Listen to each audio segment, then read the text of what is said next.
We're not going to waste time with this second panel. We're going to get right down to concise presentations from some tremendous experts who can help us think through some of the big issues on force posture, dealing with issues in the South China Sea and on reclamation, dealing with the Guam rebuild, and looking at some of the results of the GUASA conference that was held, where we brought alliance and partner experts to Guam to talk about the strategic value, and Juan Benitez will talk about some of the local issues involved in this. Let me turn first to my colleague, Dr. Giara Hendrix, Senior Fellow and Director of Defense Strategies and Assessments Program. When I heard that he had to go to the dentist all morning, I was very worried that the clarity of his strategic thought would somehow be impaired, but I didn't need to worry. He has shown up. He is as strategic as ever, and I'm going to turn the floor over, at least for 5 minutes or so, to Dr. Hendrix. Thank you, Pat. I want to talk a little bit about naval presence and as it applies in the strategic context that we've been discussing today. Naval presence actually is somewhat of an ephemeral term, not well understood, and yet what we do know is the United States Navy has been uniquely successful as a leader in maintaining the peace in the world's oceans, not the least of which is dependent upon its ability to maintain naval presence.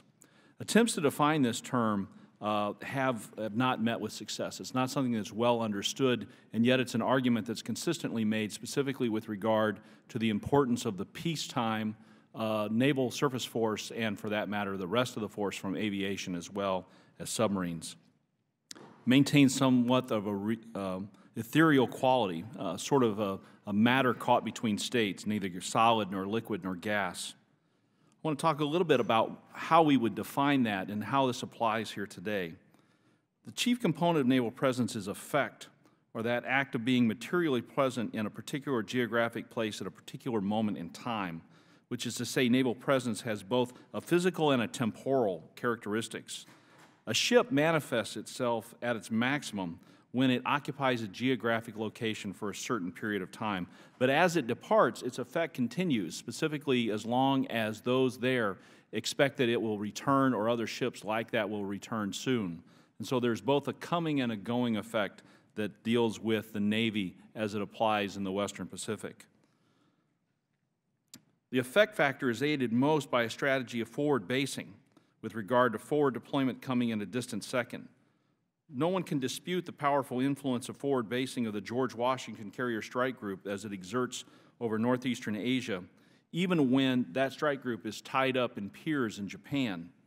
And no one can dispute that American influence in and around the Philippine Islands has declined after the U.S. Navy left its base at Subic.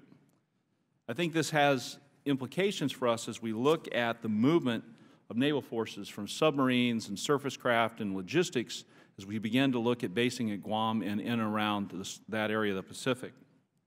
Another critical attribute of naval presence is persistence. To succinctly state this, it comes down to, we're glad you're here, how long can you stay relationship. U.S. Navy ships are built to be self-deployable, which is to say they can get themselves across the vast oceans with a minimum of assistance. Endurance is affected by the ship's fuel storage capacity, the fuel's energy density, and its energy burn rate. Ships operating at higher speeds consistently will have less endurance than ships operating at lower speeds. Availability of underway replenishment ships and the logistics hubs that support them greatly affects the how long can you stay portion of a strategic conversation.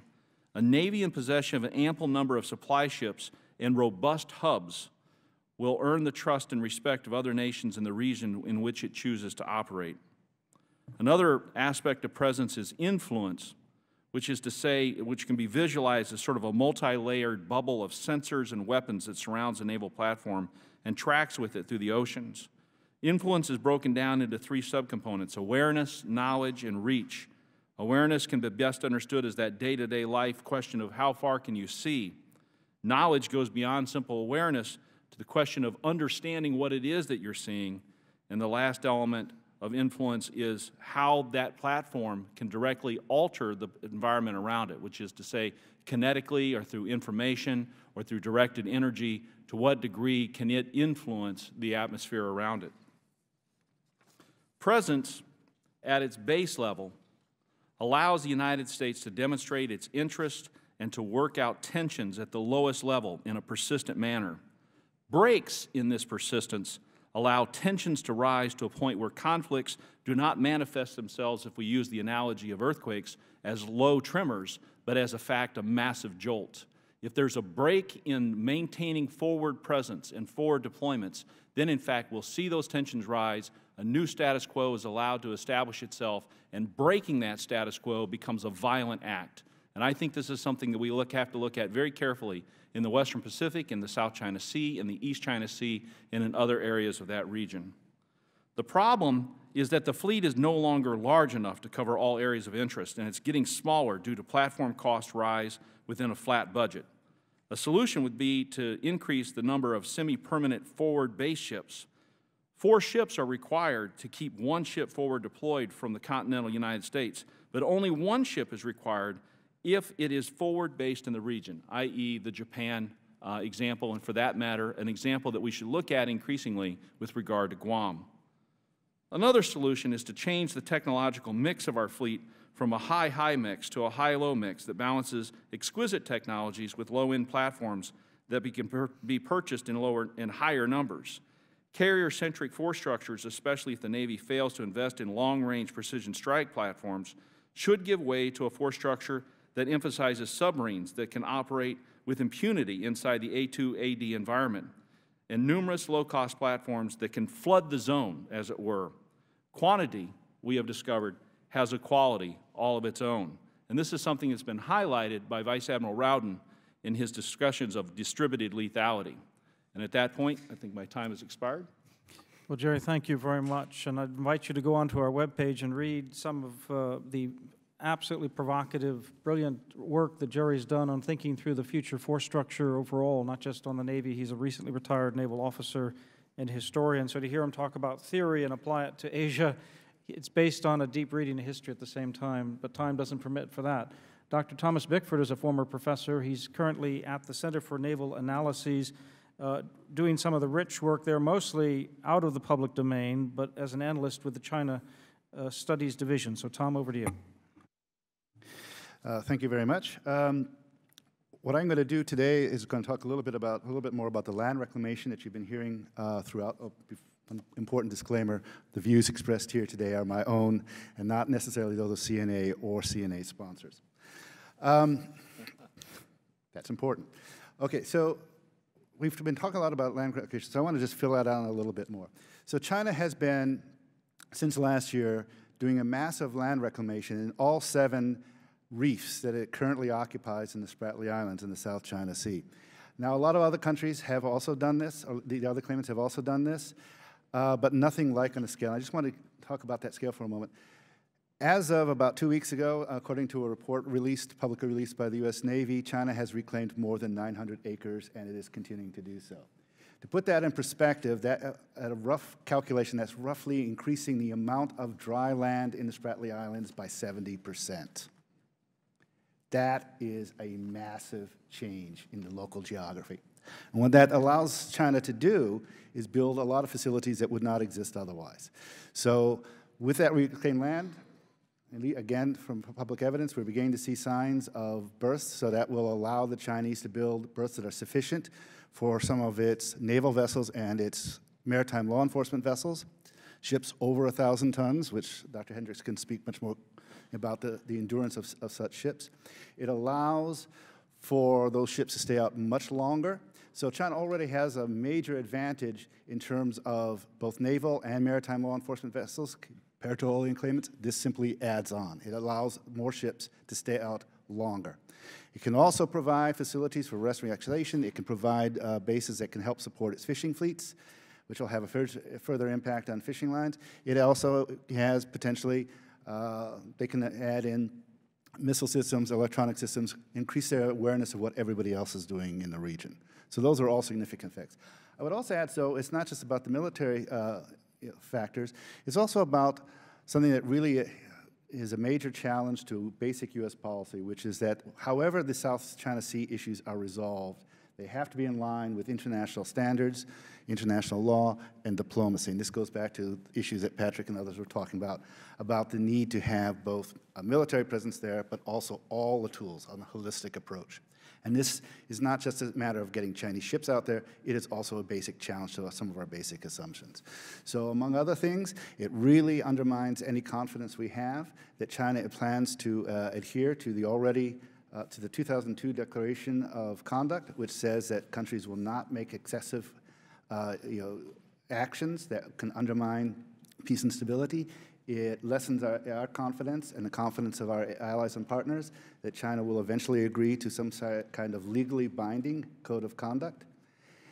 And it also raises some questions of what are they going to do with these now new artificial islands. The Chinese I've talked to insist China will not declare a 200-mile exclusive economic zone around those islands, that they are going to be considered rocks. That's what they say, but we don't know what the government will eventually say, and that could seriously challenge it. And that requires not just, as was said this morning, a strong military presence, but it also requires us to develop all our tools across the board so that we can make a case and we can assist our allies and friends to make cases and put pressure on the Chinese in a variety of ways, not just military. I'd also like to briefly talk a little bit about the other form of maritime power. We've said a lot about reference to the Chinese Navy, especially this morning. But when the Chinese talk about maritime power, they also talk about maritime law enforcement, white holes. And that's also a significant issue. And it's the white holes that are China's first line of attack or defense or pressure, whatever word you want to choose. It is the white holes that are in front pushing on Japan and the Senkakus. It was the white holes that responded to the Philippine Navy in the dispute over Scarborough Shoal. It is the white holes that have been pressuring the Vietnamese. It is the white holes that are standing now over, nearby Second Thomas Shoal, which is claimed by the Philippines. That is the first tool in China's box, and it is getting bigger and stronger. I just want to leave you with one point about the Chinese Coast Guard forces. Combined, they are greater than those of Japan, Vietnam, Philippines, Malaysia, and Indonesia combined. That's from a quantitative point of view. And qualitatively, just as the Chinese are improving the quality of their naval vessels, they are also improving the quality of their Coast Guard, building bigger ships, more modern ships, more capable ships, ships that can stay out much longer. What's more, building a bigger pressure, more and more pressure on other claimants in the region. And white holes are tricky to respond to.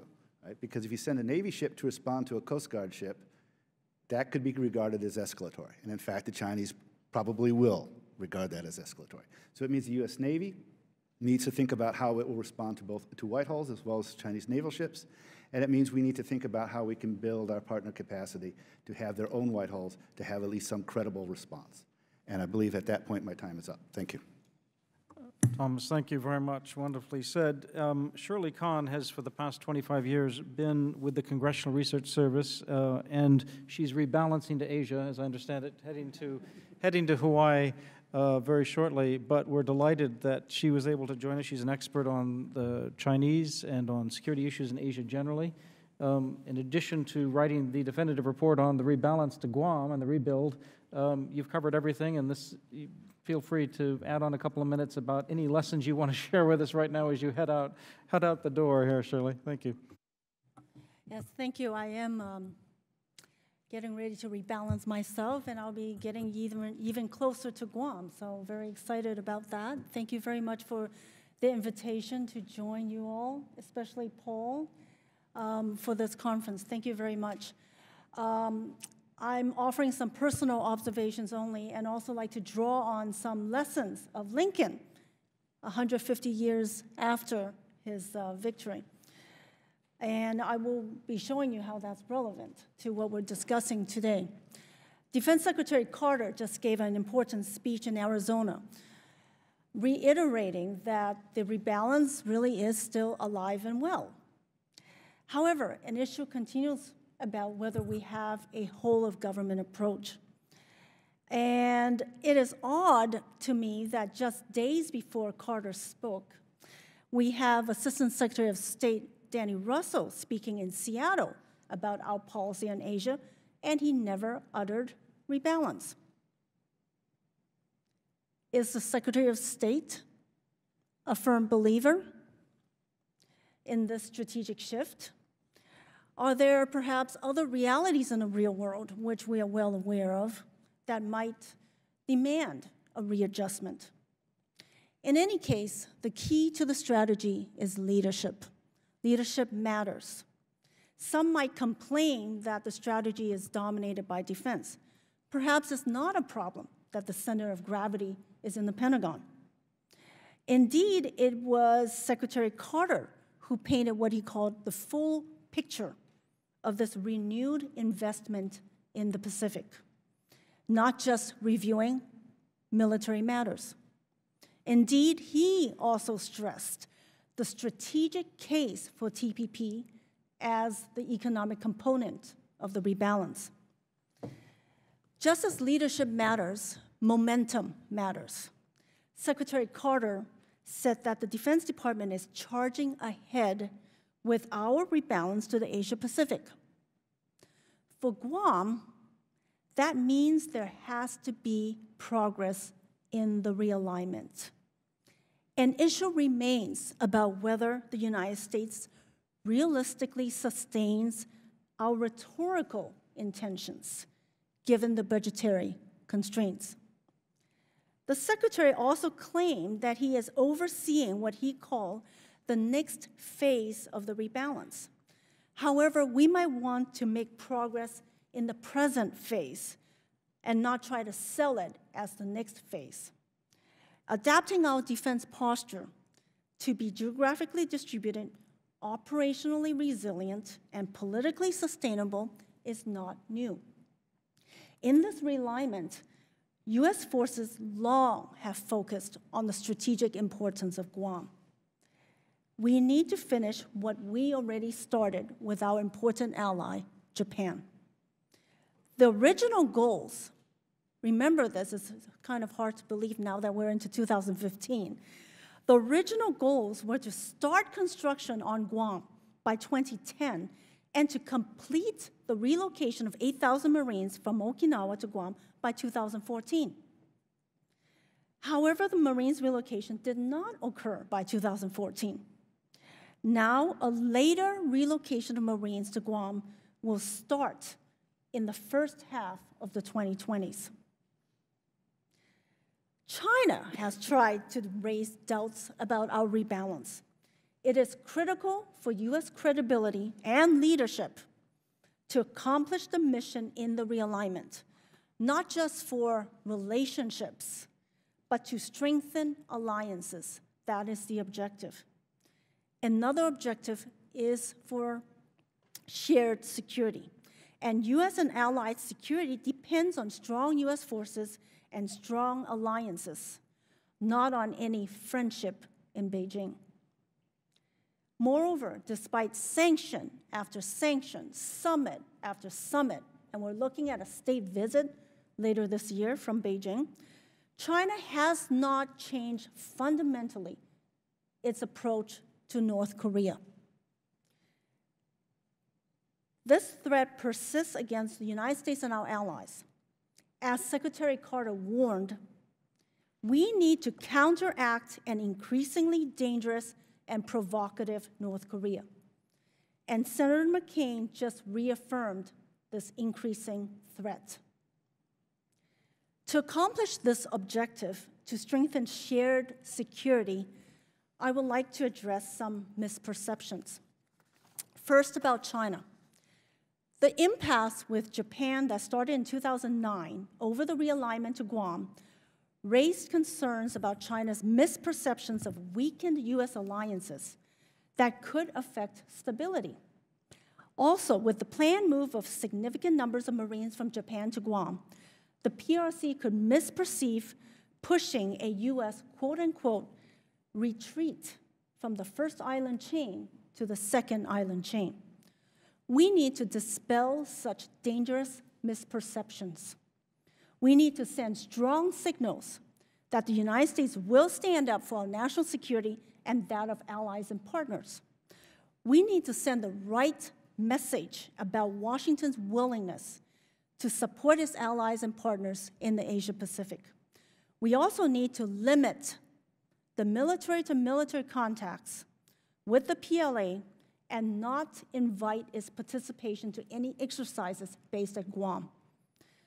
Congressional oversight is needed, especially when DoD is doubling down on mill-to-mill contacts with the PLA, as we heard earlier in this conference.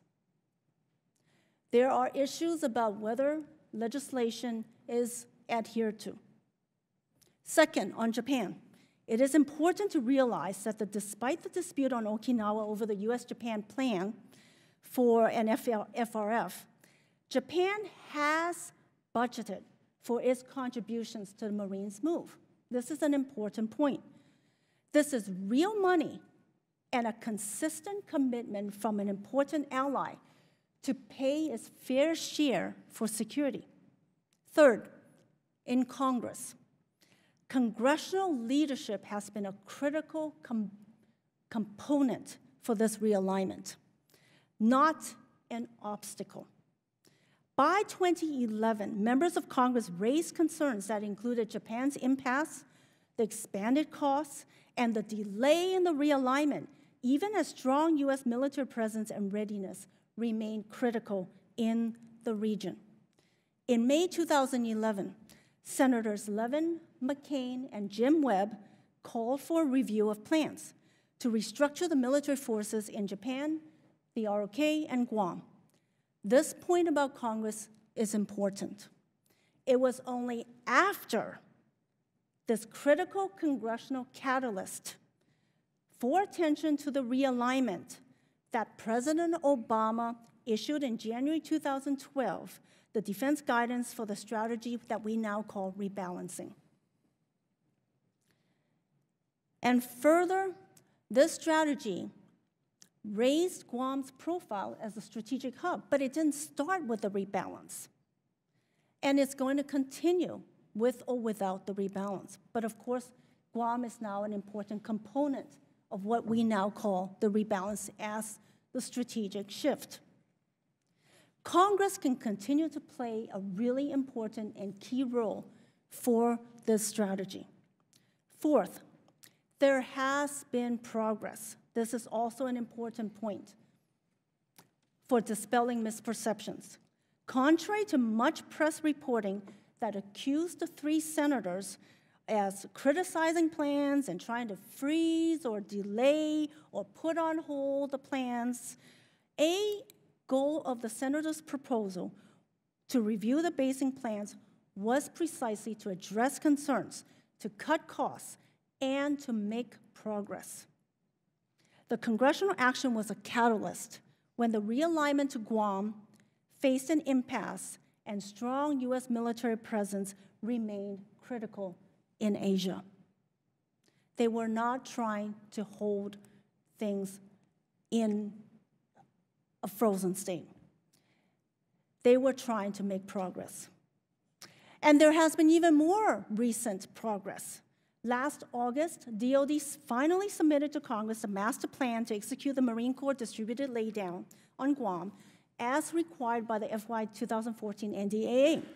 The master plan for Guam estimated that the total cost to complete 124 projects through FY 2028 would be about $8.7 billion.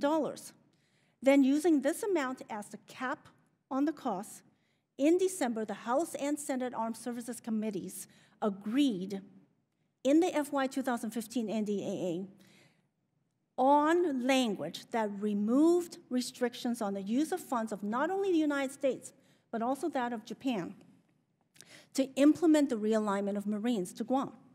So significantly, the 113th Congress resolved an overall issue for progress in Guam's buildup. To sum up and conclude, as we look forward, tensions are increasing in the Yellow Sea, the East China Sea, and the South China Sea. China is making up islands in the South China Sea, and this is what I think the implication of that is. In addition to the destabilizing announcement of an East China Sea ADIS, China is preparing for the potential announcement of a South China Sea ADIS. And I think that is the key worry of what's going on in South China Sea.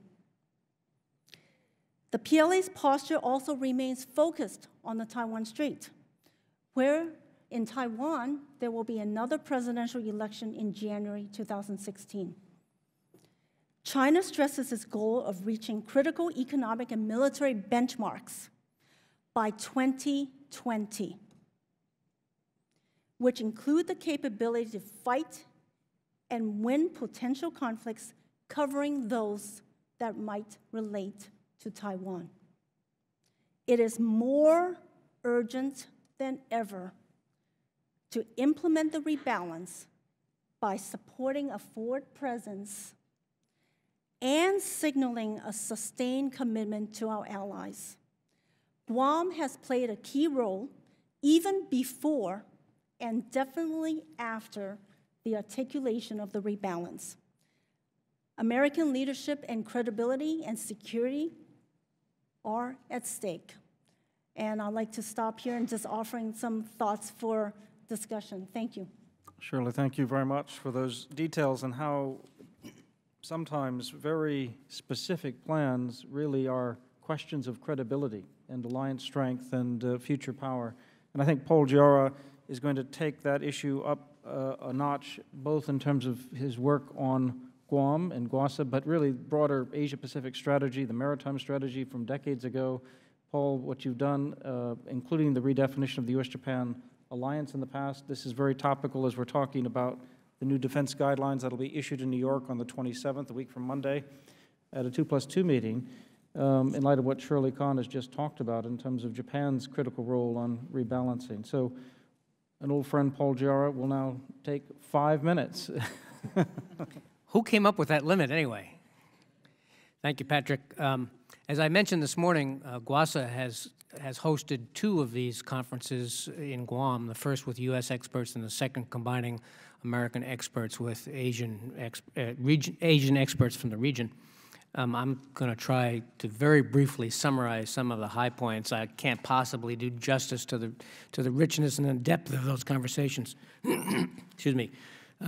First, Guam manifests the Pacific rebalance economically, politically, and militarily in ways that really have not, in my view, been considered, articulated, or broadcast. One perfect example of this is that Guam and the territories are not included in the TPP. I mean, that's, who would have thought? If we'd given a second thought to it, they would be. Guam's location is its destiny, and it forms the intersection of several strategic axes. And you have to look at a map to see what I'm talking about, but do so and you'll see. Third, training and operations in the second island chain are exceptionally important to the security of the first island chain. Train in the second island chain for what you intend to do in the first island chain. Fourth, achieving Guam's potential requires getting ahead of the curve by thinking in time. In other words, don't think about Guam in the context of what's coming to Guam from Okinawa, but think about Guam in the context of what Guam represents, both in terms of American territory, but in terms of strategic and operational, political, and economic factors. And fifth, local politics affect strategic planning. So let me go through some of those, just a little bit more detail. Why does Guam matter to the rebalance? Well, because its location is its destiny, and as I said, it forms the intersection of several strategic axes.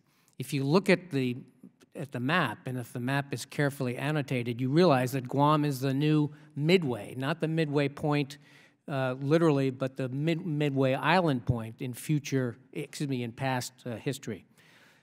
Second, in many ways, Guam represents, but it is not underscored as an American refocus in Southeast Asia, because that's what's happening. In my view, the rebalance is a refocus on Southeast Asia after our withdrawal in the mid-'70s. Third, given the capacity of Andersen Air Force Base, the former Agana Naval Air Station, which is now the commercial airport, and the potential of the public harbor and the Navy port, Guam is really the logical alternative to the loss of Clark Air Base, Subic Naval Base, and QB Point Naval Air Station. And it's directly east of all of those facilities and not far east. And finally, Guam is midway from just about every place else every place that matters in the region. Second, training and operations in the second island chain are exceptionally important to the security of the first island chain. In addition to the advantages of its role as a military base of operations, instrumented ranges on Guam and in the CNMI provide the opportunity to practice in the second island chain for intended operations in the first. This is difficult enough to do anywhere, but Guam promises the potential for being able to invite friends and allies to do it with us and also with each other, which is exceptionally important. And we can't do it anywhere else except really in Alaska, and there only in limited ways. Third, achieving Guam's potential requires getting ahead of the curve by thinking in time, which means harvesting history and planning ahead. So the kinds of facilities we're thinking about and funding and building shouldn't be limited by our imagination. We should think about what it is we're planning for in the long term. And think about the economic and the political and the military potential of Guam. Again, as I said, we haven't closed in on these issues here in Washington. For instance, Guam could be the home base for a standing Southeast Asia Joint Task Force with important requirements for U.S. headquarters and C4ISR on Guam.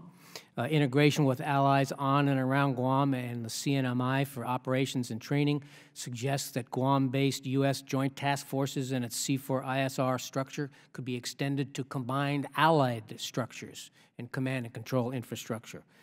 An example of how this works and the practical implications of this are that at Red Flag, the Japanese Air Self-Defense Force realized for the first time it was completely outclassed. When it went to Alaska, it had no idea.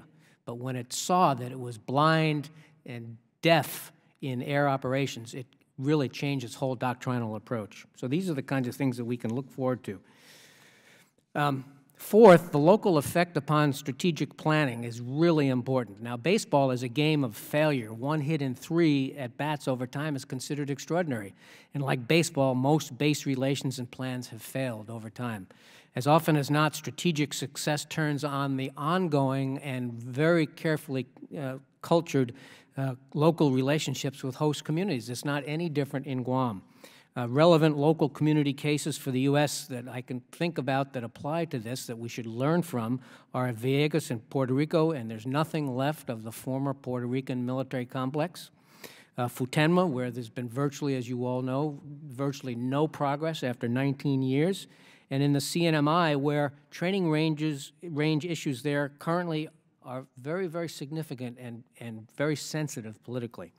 So I want to close by saying that nobody is better suited for real consultation on Guam and CNMI issues than the GUASA principals here. And I'm very happy to turn that particular subject over to my friend and colleague to my right, Juan Benitez. Paul, thank you. And the only thing I'll add to that introduction will be simply that I think Juan Benitez showed how local knowledge of issues like the Trans-Pacific Partnership or the visa issue for the rebuild is so much needed in Washington, D.C., because you had two of the most knowledgeable leaders in Congress about Asia policy, and they did not know some of the basic facts about how Guam and CNMI were essentially left out of some critical issues. But Juan Carlos, over to you in terms of some of the local challenges right now on this rebuild. Yeah. No pressure at all.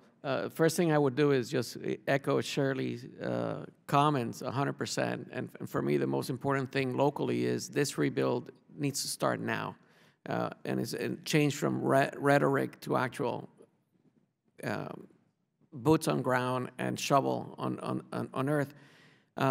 Because it's becoming a matter of credibility by the local governments of what the federal government really intends to do a rebalance or not, and the impact of this potential rebalance has on their local economies and their forward decisions. And for me, in order to achieve that, I truly believe that the federal government needs to start addressing into some crisis communication management. Particularly the military. Ronald Reagan used to say the scariest words he ever heard in his life: "I'm from the federal government, I'm here to help." It's really an issue for us in our region. I will start by saying every time I keep hearing the rebalance of Okinawa to Guam, for me, it's really a rebalance from Okinawa to the Marianas. And it's a perception on Washington of looking at the Marianas as a military base or a real great location for a military base. And in the rest of the Asia, we really look at it as a tropical paradise. And this is a wonderful place to go on vacations and holidays. And local government has a serious concern of, are these mutually exclusive, or how can these two survive and work together? And Puerto Rico actually could be a great example of how they can. San Juan Airport receives 5 billion tourists a year, 5 million tourists a year. Is one of the largest commercial airports in our region. It's a U.S. divert airfield. We have U.S. tankers parked there regularly and has no effect in our tourism industry. But it is a huge and serious concern in the Northern Mariana Islands if there are 600,000 tourists a year will be able to land in the airport if the military makes it a divert airfield. And we really need to address this fear and concern. One of my main reasons for saying that the time to really address this and move forward is now is because the U.S. government has, for the last couple of years, done a real good education process in Guam in addressing the senators and the local government and explaining what they intend to do and listening to the local community on how they can incorporate changes that take care of local culture and concerns. That process still needs to happen in the Northern Mariana Islands, but China, for me, was not playing that big of a role in the region at that point. They're starting to play that role now. There are some serious shifts in our economies that do address the mainland Chinese government. In the Northern Mariana Islands, the Hong Kong-based casino group is about to build a $7.2 billion casino. And they are already leased land from duty-free zones for their grants for their hotel. This December, they decided to thank the people for allowing them to build a casino. They gave the Utility Commission $10 million as a gift for the people so that they would pay for the electricity of every single citizen of the island. At the same time, they've now expressed serious concern about their future investment of having the airport in Saipan be a U.S. divert airfield and saying, hey, that might affect my tourists. They might be concerned to see U.S. planes just sitting there on the runway. Meanwhile, there's been no real military investment of funds in the Northern Marianas. There's been in Guam, but when you look at the training ranges, which are going to be critical as we move forward, there's still that lack of actual movement of shovel or assignment of funds into the area.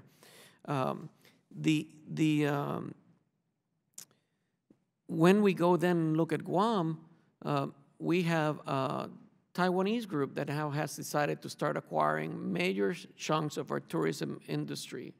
They haven't started building their hotels yet, but they're starting to acquire the land where the hotels will be built. There's also been a shift in the tourism focus. Guam used to be mostly Japanese tourist-centered, the same as the Northern Mariana Islands. This year, for the first time, Chinese were the #1 tourists in the Northern Mariana Islands. From mainland China, Koreans were #2, Japanese were #3. In Guam, for the last 3 years in a row, the Japanese tourists have been in a complete decline, while Chinese and Korean tourism has become now the new anchor. In fact, Continental just started direct scheduled nonstop flight between Beijing and Shanghai. And there's a strong push from that tourism industry that there should be a China visa waiver program also extended to Guam.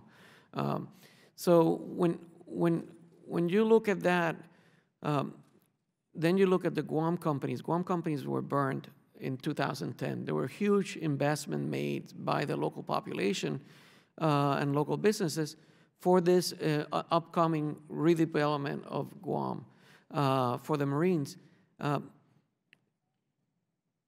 As you stated before, all of a sudden we find ourselves in 2015, and that investment never came. Those companies, a lot of them went bankrupt, and the ones that have survived are barely holding on, looking at this uplifting of funds that we hope we'll be seeing soon. If there was a new delay from Congress, I don't know how the companies would manage to survive that additional wave. And I really do think that some of these foreign companies and investors that are coming in and buying up all these assets and companies will continue to grow. And I don't know how their view of this buildup will continue to move forward. It all goes to fears and concerns, some legitimate, some non-legitimate, that have been happening in the island, are being promoted in the island. If we're able to have more direct communication with the people, I think these fears will be appeased and there would be a wonderful effort to move forward. But like the key players are all based in Hawaii or in Washington, D.C., and I really do think that some of the key players for this buildup, if there's a real commitment from Washington, need to at least relocate for 3, if not 4 months to Guam and the Marianas and really provide time to meet and talk to the populations. The scoping meetings that come up as we move through the buildup, local population gets 5 minutes or 7 minutes to speak and give their concern. It's really not enough time for a lot of them to really express their serious and deep concerns about the love they have for this island and their concern about how this move will affect them. Once we've been able to provide that time to different groups and there's been more commitment for the military to address it, a lot of them have been eliminated, but not all of them. And it is for me a key effort of trying to get the federal government to see, I am really concerned about the Northern Mariana Islands and the commitment that I'm seeing at this, and the pace of development that I'm seeing from the military versus the pace of commitment and development that I'm seeing from the Chinese government in assisting the economic development of the island. Thank you. Thank you, Juan Carlos. We know you care deeply about Guam, and you've explained how the Marianas as a chain really is absolutely critical for the presence that Dr. Hendrix was talking about in the beginning, the credibility that Shirley Kan was talking about in terms of following through, the strategic value that Paul Giara was emphasizing, and responding to the growing contestation within the South China Sea that Dr. Bickford was talking about. We have just a few minutes left. If there's a burning question or comment, we do have one right up here. Yes, sir, please. Hi, my name is John, and I work for Congressman Benitez. First on TPP, Puerto Rico is included, but not Guam, not Northern Marianas, not Virgin Islands, not Samoa. Not because they're small, but because they are outside U.S. custody, and they are in effect free trade zones. That's how come CNMI was able to have a garment industry, because those goods could come in without a tariff. You turn them into shirts, and you can send them into the U.S. under separate quotas. But that's just one of the reasons. But trying to finesse some kind of solution that addresses the concern that are going to be left out, we'll work on that. But that's just one thing. I'll bring this. I think Congresswoman is a wonderful advocate, and I cannot be a bigger supporter of Congresswoman Rebalance and her staff, which is outstanding. My issue is that's a standard answer we're getting from the U.S. Trade Representative. That's why he said he did it. Senator Frank Glass Jr. Got that same answer, and they said, well, you can negotiate a better deal with those foreign countries. He went to talk to Korea and said, hey, you just signed a free trade agreement. How about mirroring that free trade agreement with Guam?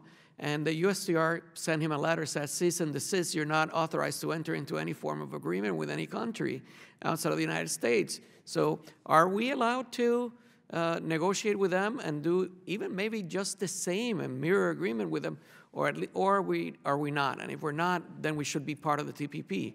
We're not even allowed to be an interested party in the conversations. I wish we would. Okay, thank you. But I really do have a question. Any of you can comment and work with you on that. We got the same answer from the U.S. Trade. But here's the broader question. There's a great skepticism, even on Guam, which is very supportive of the bill, about the federal government. Meantime, and when we talk about whole of government approach, China seems to be the big rising thing in Asia, displacing the United States. You know, even our friends, all of our allies, you know, France, Germany, England, they joined up with China in the infrastructure bank, you know, leaving the U.S. trying to defend the World Bank. But on a micro level, besides that level, you know, the Chinese offered the island of Yap some big $2 billion investment. They're offering Saipan a $7 billion investment. And just a side thing, when you say the Chinese were wondering, well, you know, if this is a deferred airfield, you train, it's being airfield. But the day you're using it as a deferred airfield, it means there's a hole on Anderson. And it means the shooting war has come to Guam. So that's a side point. There's no more tourism at that point. We had our biggest year in tourism because the Koreans won't go to China no more, the Chinese won't go to Japan no more, the Japanese won't go to China no more. So we had our biggest year in tourism from all those destinations. But the bigger issue for us, it seems like China is saying to places like Yap and Northern Marianas, see, the U.S. never did any real development for you. And if you talk about the FSM, with our partnership with the FSM, the U.S. government has told them your assistance is going to run out in 10 more years. Not even promising any further assistance. Meanwhile, China's coming around with a checkbook and saying, we're willing to make these investments here. And when I say there's skepticism on Guam, we appreciate what the military is trying to do, and Congressman Moderator supports it. But the skepticism that's all the way down this road is the U.S. never made good on promises to Guam. For example, compact impact. We're still left holding that back. Can't get anywhere. For example, Guam water reparations. Can't get anywhere.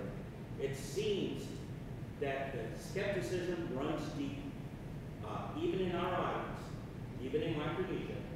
And that's something when we talk about whole of government approach, that's where the Congress, the administration, years and years of failure in trying to make good on what the implications of these promises are to the islands, and what does that say to our allies?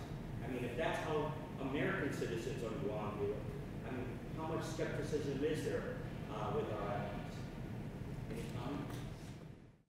Who would like to take that issue? This, just to be clear, when I was mentioning whole of government as an issue, I was kind of mocking that slogan. So I mean, I guess I was turning things around and saying that what you have now, if you have a DoD that is willing to take the leadership role, why not?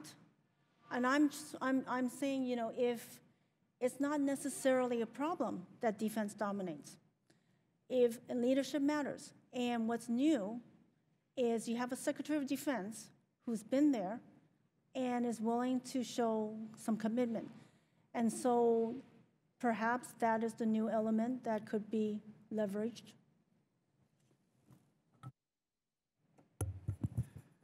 Yeah, no, I'd agree with Shirley that it does make, I think actually that's exactly what's happening. The DOD is, you know, it's a pivot of the DOD, not necessarily anything else. My concern is, and I think your comments bring up to the point, if you're really going to have a genuine rebalance of Asia, it cannot just be the DOD. Maybe it makes sense for the DOD, but you've got to do something else. The rest of the government has to. The U.S. needs more tools. And this is the thing that I always hear from a lot of our Asian friends and saying, we appreciate the military balance, but for credibility, you also have to show you have an economic stake. So I agree that the U.S. government is not good at whole of government. I'm not sure it's ever been, you know, well, I'd like to think we were good at it in the past. I'd like to think we would be good at it in the future. And that's why I think that's something that we have to work on. But I would fully agree that that's not something we can do now. But my argument is you just can't do it by the military. That's a critical component. It's an essential component. Nothing will work without a military rebalance, but it can't just be a military rebalance. Paul? One can argue the negatives or one can suggest the positives. I would suggest that there are some things that we have to wait for because they take time, but there are other things that we don't necessarily have to wait for. And one of the things that GUASA and CNAS have done is highlight the value of having conversations like this about Guam, of course, but in Guam, on Guam. And our international friends underscored that in our conversations with them in the last conference last October when we brought them to Guam. So if you agree with the thought that Guam is out of mind because it's out of sight, then there are all sorts of American government functions that quite arbitrarily occur in Hawaii or Tokyo or other places like that that could occur in Guam instead, and this would be a way to underscore and get at some of the pernicious lack of attention that occurs now. Juan Carlos, do you want to come in? Yeah, I actually will piggyback on your comment on the garment industry, because for me, the Northern Mariana Islands, for those that don't know, used to have a $2 billion annual garment industry that was thriving at, and the tourism in the island was wonderful. The hotels couldn't be better. Everybody from Guam had to go to Saipan to eat because the food was out of this world. And then the U.S. Congress approves free trade with China, and the garment industry just moved back to China. Then the few that were left over came in, and the minimum wage used to be $3.50 an hour. And they raised it to $5.50 an hour, and they said every year it's going to go up 50 cents until we match U.S. mainland pricing. And then the rest of all the rest of the companies just shut down and closed. And so when we look at the federal government, it needs to be looked all of it together and the impact that it has on the economy. Members of Congress that passed those two statutes said, don't worry about it, we'll work with you in bringing a new economic engine for the island. Their only economic engine they have left is tourism. The Chinese are playing on it. And now the Americans are coming and saying, we'll give you a second leg on that stool with the military. But still today, it hasn't quite materialized. And if we're going to move on it, I think we need to start doing it sooner rather than later. Giara, you're going to get the last word. So I'll throw a little wet blanket on the conversation there. The United States right now has limited resources. We've got about 10 years of hard work ahead of us in order to get our house in order. And the discussion earlier about the use of the word sequestration, which is actually a verb and not a noun, it's the Budget Control Act that's actually driving that, and that's due to significant overspending. And so there's limited resources unless the U.S. Congress can come up with a way of raising revenues in order to adjust its budgetary shortfalls. So we've got about 10 years that we've got a hard row to hoe so far as allocation of resources. Quite frankly, China's got about 10 years to spend, and then they're going to have a hard row to hoe because they've got a demographic issue where they're going to be upside down and underwater in their own internal demographic challenge. And so what we suggest is that they've got 10 years to spend a lot of money around, and they are. And we've got about 10 years where we're trying to get things under control due to 2 wars on a credit card. And then at that point in time, there's going to be a flop over. So what relationships are made in the next 10 years based upon their allocation of resources? And I would propose as a final question, we've got about, 870 years of history of how China dealt with smaller powers in the region. We have about 80 years of history of how the United States deals with smaller powers in the region. So based upon that 870 years of what was essentially a sovereign and a supplicant type of role, as opposed to the role that the United States has created by trying to create multinational organizations and free trade, I think that it's up to the powers of the region to make their decisions on where they'll cast their lot. But, to think that there's going to be more money coming sooner rather than later, I don't see that happening. And that's just a realist look at the U.S. economy and the way that we spend our money. Thank you. Well, we almost will end there. Let me just make a couple of extra comments on this because this has been a great discussion today about rebalance policy, about maritime Asia and security strategy, about China and reclamation projects, about the role of the Marianas, and yes, the very hard realities that we face on budgets. But before we get into entitlement reform and other issues about how to achieve greater economic growth, although TPP would be a good start, I think it's best to say that we have looked seriously at why the rebalance policy and strategy is indeed part of the comprehensive approach that the United States has to take, however gradually, in the coming years and decades. And it may be a slow process, but it's almost inexorable. It is moving in that direction. This is indeed, as Kurt Campbell likes to say, the part of the world that will define so much of the century. So we have to take advantage of U.S. territory. We have to follow through on credibility and commitments and plans. I think that's the intent of people like Deputy Secretary Bob Work, our former boss, who feels very deeply about some of these issues. So with that, I hope you will read the GUASA report that Paul Giara and Timothy Walton and Bob Mahalik and others helped to craft with GUASA.